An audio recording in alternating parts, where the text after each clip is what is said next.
Мұның барлығы дейді ғұламаларымыз сол бір-бірімізді адам ретінде бағаламаудан бастап алады деді. Адам ретінде құрметтемеуден бастап алады деді.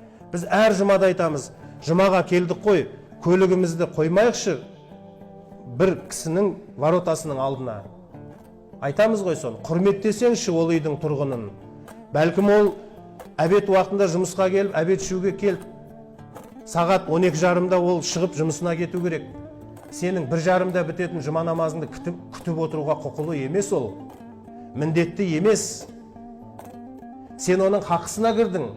Ол деген сөз ана үйде тұратын адамға деген сенің құрметсіздігің.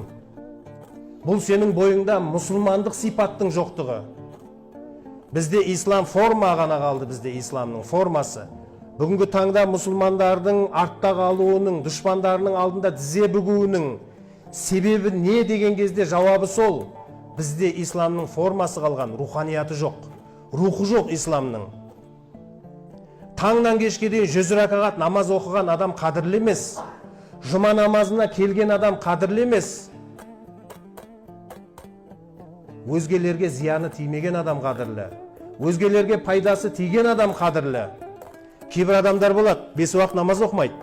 Бірақ Аллаға иман келтіреді, намаздың парыз екенін біледі. Намаз оқымайды. Бірақ мінезінде сондай фитратында көркемдік бар. Міне жәннаттық солар. Қиямет күні сен намазыңмен тозаққа кетуің мүмкін. Құранда фауайлул лил мусаллин, олардың намазына қарғыс болсын дейді. Болмаса қиямет күні адамдар Құдайдың құзырына оққан намазымен, тұтқан оразасымен келеді. Оның сауабы оның дәптеріне жазылады дейді, қағазға. Сосын қағаз умаждалған күйі бұлай бетіне ұрылады деген. Құдай сақтасын одан. Бауырлар, намаз құтқармайды бізді. Ораза емес бізді тозақтан құтқаратын. Ықылас, жүректің тазалығы. Міне қиямет күні Алланың алдында бағалы болатын нәрсе сол.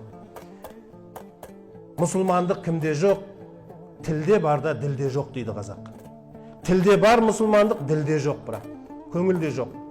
Міне осы нәрселерді біз түсінуіміз керек екен.